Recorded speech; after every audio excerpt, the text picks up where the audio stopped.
atas dasar apa saudara menyimpulkan bahwa telah terjadi pencabulan? Jawabannya dua.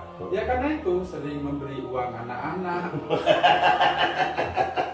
Saya pertanyaannya ini ambil zakat atau sudah emas akan tetap menjadi emas walaupun ditaruh di tempat sampah. Dan anjing akan tetap menjadi anjing walaupun dikalungi dengan emas. هل لك سر عند الله بينك أنت وبين الله. Assalamualaikum warahmatullahi wabarakatuh. Welcome back, selamat datang lagi di channel Babe Aldo bersama gue Babe Aldo, YouTuber rakyat biasa. Yang kali ini gue ada di kantor YLBH, Yayasan Lembaga Bantuan Hukum Abu Nawas di Bondowoso.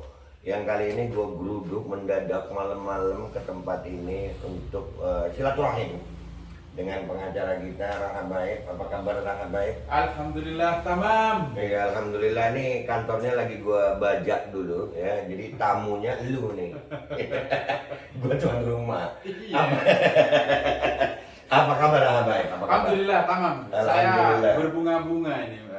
Dari kemarin dari sidang kedua itu saya udah berbunga-bunga sampai detik ini. Alhamdulillah, alhamdulillah ya.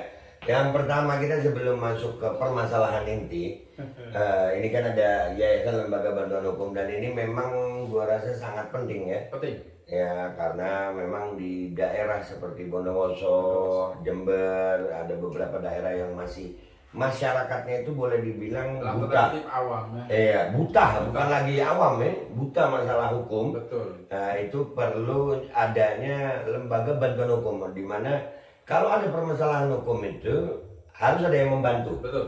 Dan ini dengan adanya YLBH Abu Nawas ini alhamdulillah ini membuat menginspirasi gue untuk membentuk lembaga bantuan hukum juga insya Allah di Jember. Alhamdulillah. Dan insya Allah akan bersinergi gitu. Nah, alhamdulillah. Sebenarnya itu harapan kita, Wek. Iya, jadi untuk permasalahan-permasalahan hukum yang terjadi di masyarakat seperti kasus Kiai Fahim ini yang kita lihat kemarin terjadi banyak kejanggalan-kejanggalan masalah hukum yang mestinya selesai dengan cepat, tapi karena nggak paham hukum akhirnya yang berlarut-larut.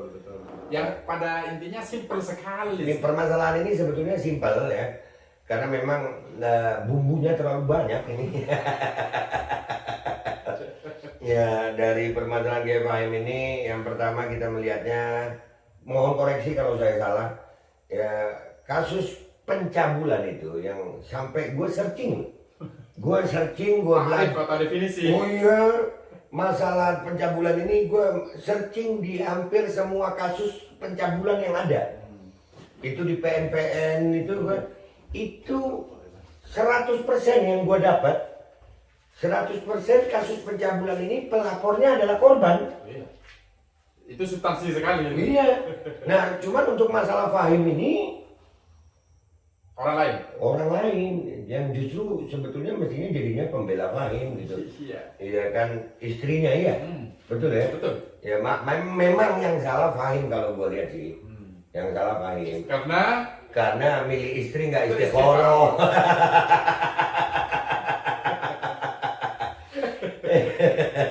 Jadi alhamdulillah nih, kita mau berbincang-bincang masalah persidangan yang kemarin ini. Ya, apa yang bisa, kan ini sidangnya tertutup ya karena menyangkut anak-anak ya.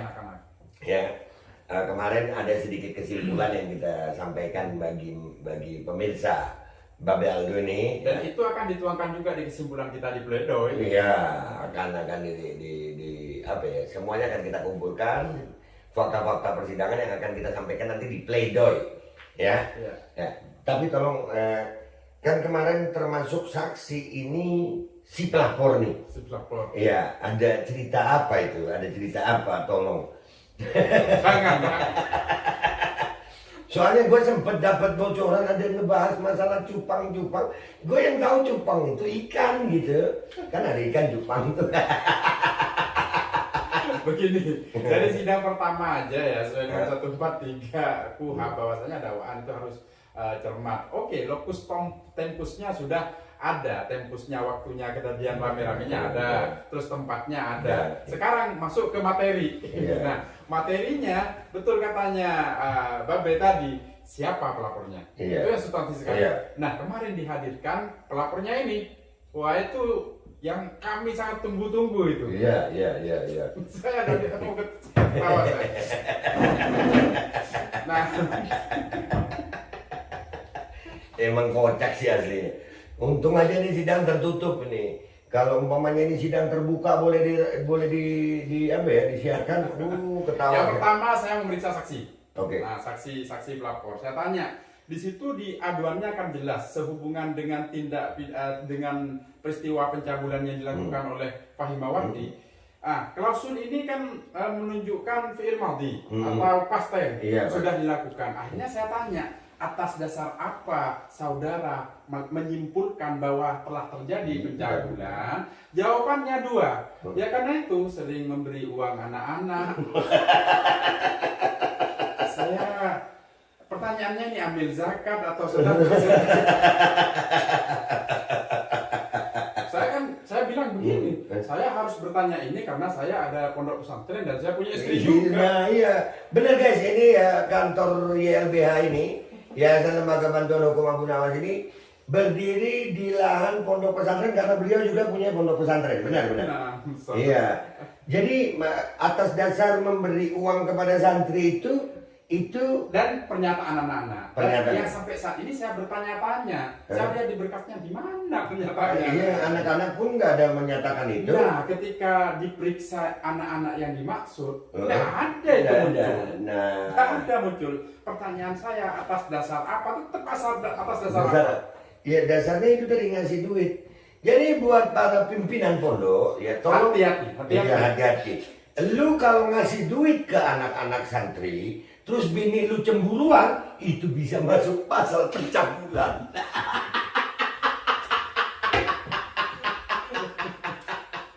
Hati-hati. Hati-hati. Jadi dari sini itu kan kejanggalan-kejanggalan yang makin tampak jelas.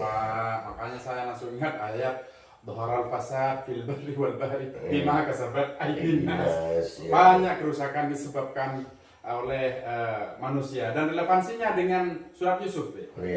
Karena saya ingat dahulu abah saya, kalau tipu daya setan itu dhaif, lemah. Tapi di surat Yusuf, inna kaidakunna azim. Iya, tipu daya perempuan itu memang besar. Iya, dan itu pernah dilakukan oleh Hababah Zulaikha sebelum tobat. Iya, fitnahnya membuat Nabi Yusuf berapa puluh tahun di penjara. Iya itu. Iya, itu kan gara-gara. Untungnya ingkudda min duburin fakadaban wa bandal kadhib. Ini akhirnya terbukti juga ini. Tapi gini, kita melihat Kiai Fahim ini ada dugaan ya, kita menduga bahwasanya masuknya beliau ini karena ada yang mengatakan bahwa karena beliau vokal. Saya lebih ke sana sih. Lebih ke sana. Dan ada satu fakta yang membuat hati saya teriris, seperti ditempeleng saya dengan adanya kasusnya Kiai Fahim. Seseorang dihargai di daerahnya oleh santri-santrinya, oleh masyarakatnya, seorang kiai itu biasa.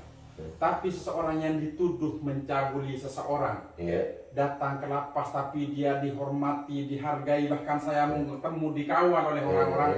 Dari situ saya sudah, ini bukan orang biasa. Iya, jadi kan ada apalagi pencabulan yang dikubur. Tapi subhanallah di lapas itu, subhanallah, bagaimana penghormatan. Dari situ dapat kita nilai sudah. Alhamdulillah. Jadi tinggal kita menjalani persidangan. Tapi dari 2 kali persidangan ini, bagaimana persentasi optimisme rekan-rekan pengacara?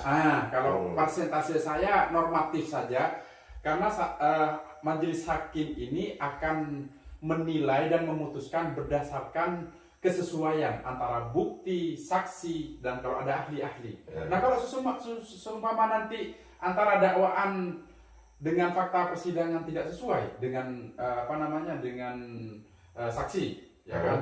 Dengan bukti-bukti visum. Nah, visumnya ternyata kemarin udah dijelaskan dengan jelas, gamblang oleh Babe itu kemarin bahwa visumnya tidak ada tanda-tanda kekerasan. Pasalnya, padahal pasalnya kan kekerasan seksual dan perlindungan anak. Terus pencabulannya ada.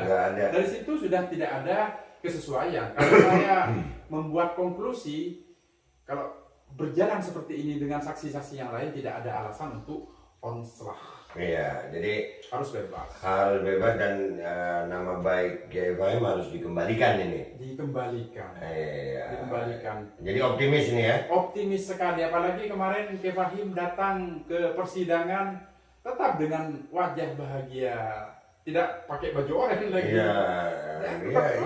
Subhanallah. Masih tenang ya. Tenang. Alhamdulillah. Artinya beliau menjalani persidangan ini, hukuman ini, fitnah ini, itu dengan ketabahan Mas ya? Dengan ketabahan, dan saya juga berterima kasih kepada ini apresiasi saya kepada PN Jember ya. Kenapa? Karena permohonan kita bahwasanya asas peradilan itu sederhana dan cepat. Saya minta 1 minggu 2 kali, dan juga saya minta code kalendernya semuanya dikabulkan. Bahkan secara offline dikabulkan juga. Alhamdulillah. Itu apresiasi yang sebesar-besarnya untuk PN Jember. Terima kasih Pengadilan Negeri Jember. Jadi insya Allah ini kita tetap akan optimis ya. Iya, perlu ditiru oleh semua peradilan yang ada di Indonesia. Mudah-mudahan bisa seperti itu. Sidang berikutnya ini nanti masih pemeriksaan saksi masih pemeriksaan saksi, karena saksi yang 2 orang ini, 3 orang mohon maaf, 2 yang kemarin itu mencabut keterangan yang di BAP, sehingga kemungkinan besar saksi verbalisan dengan penyidik ya. Oke, kita akan lihat itu. Kita akan terus mengikuti kasus Kiai Fahim ini yang seperti kalian tahu semuanya. Bahkan Al-Fagir, saya beberapa waktu ini kan nggak meninggalkan Jember karena mengawal kasus ini. Ya, dari bulan Januari. Sampai sekali. Ya, sampai ada bekas cupang nggak? Itu cupang apa bekam? Bekam itu gede itu. Ya, jadi dari mulai Januari sampai hari ini beberapa rekan Al-Fagir juga kan Al-Fagir lama di Jakarta nih, ya pergerakan kita banyak di Jakarta. Sampai-sampai mereka merasa kok Al-Fagir udah nggak bergerak lagi sama mereka. Dan kasus ini memang kasus yang nasional. Nasional, ini masuk beberapa media TV nasional. Dan pertanyaan saya sederhana, kemana kemarin YouTube orang-orang yang kemarin membuli secara masif itu kan ada muncul ini. Saya menunggu. Mudah-mudahan belum dihapus saja kontennya, karena yang sebagian sudah kami screenshot, kami hafalkan, kami cek linknya ya. Kalau saya download bahkan. Download ya, karena dokumen digital ya. Itu dokumen digital, jejak digital ya. Artinya pembuktian itu bukan di saat awal kasus sayang. Yes. Ya bukan. Kita akan terus mencoba membuktikan, dan kalau memang ini terbukti Kiai Fahim itu tidak seperti yang dituduhkan, maka setiap orang yang menuduh itu bisa dimintai pertanggungjawaban secara hukum. Ya, garis bawah itu. Kemarin kalian yang merasa bahwasanya sudah mengeluarkan statement-statement yang seolah-olah Kiai Fahim sudah terbukti cabul, sudah terbukti dengan menjelekkan Kiai Fahim. Selesai persidangan ini, bagaimana nanti hasilnya, apapun hasilnya, maka setiap yang mengeluarkan pernyataan, kita hidup di negara Kesatuan Republik Indonesia yang berdasarkan hukum. Artinya kalian yang telah mengeluarkan pernyataan-pernyataan itu bisa bertanggung jawab secara hukum yang berlaku di negara Kesatuan Republik Indonesia. Iya, dan itu akan kita tetap kejar, karena ini menyangkut bukan hanya nama Kiai Fahim, tapi di sini menyangkut nama pondok pesantren. Iya, betul. Saya baca di salah satu kitab, Hifdul Afaf Minal Iman, menjaga harga diri itu adalah sebagian daripada iman. Dan yang paling utama lagi ada 4 remaja, ya. Ada 2 anak masih dihitung anak-anak, yang 2 udah remaja ya. Yang masa depannya itu sangat-sangat amat terganggu dengan tersematnya di nama mereka adalah korban pencabulan. Padahal sejatinya mereka merasa dirinya adalah korban fitnah. Ya, jadi ya, mereka bukan korban pencabulan, korban fitnah. Ya, mereka merasanya seperti itu. Jadi ini perlu pertanggungjawaban secara hukum. Bagi siapa saja orang yang merasa ya telah membuat pernyataan-pernyataan seperti itu dan itu lagi dikumpulkan. Ada closing statement, Kiai? Satu aja. Ini karena di pondok gua manggilnya Kiai. Iya. Satu aja. Dari tadi pengen saya sampaikan. Ad-dahab walau fil masbalah. Nah, ya. Wal kalab walau fi unukihi dahab. Emas akan tetap menjadi emas walaupun ditaruh di tempat sampah. Dan anjing akan tetap menjadi anjing walaupun dikalungi dengan emas bersama saya Nurul Habaib YLBH Binawas. Masya Allah, terima kasih. Nurul Habaib, Kiai Nurul Habaib ini bukan pengacara sekarang, dia Kiai pengacara. Dan jangan lupa gua mau ngajak kerjasama nanti kalau YLBHI Babe Aldo, YLBH Babe Aldo akan berdiri di Jember. Mobil tuh. Iya, insya Allah akan berdiri di Jember. Yayasan Lembaga Bantuan Hukum Babe Aldo di Jember dan insya Allah akan ada di Jawa Timur. Dan insya Allah akan berkembang ke Indonesia. Amin. Untuk membantu rakyat Indonesia tanpa peduli agama apa, suku apa, ras apa, permasalahannya apa, demi hukum Indonesia agar berkeadilan sosial bagi seluruh rakyat Indonesia. Terima kasih pemirsa, gua pamit dulu. Wabillahi taufiq wal hidayah. Wassalamualaikum warahmatullahi wabarakatuh. Assalamualaikum warahmatullahi wabarakatuh. هل لك سر عند الله بينك أنت وبين الله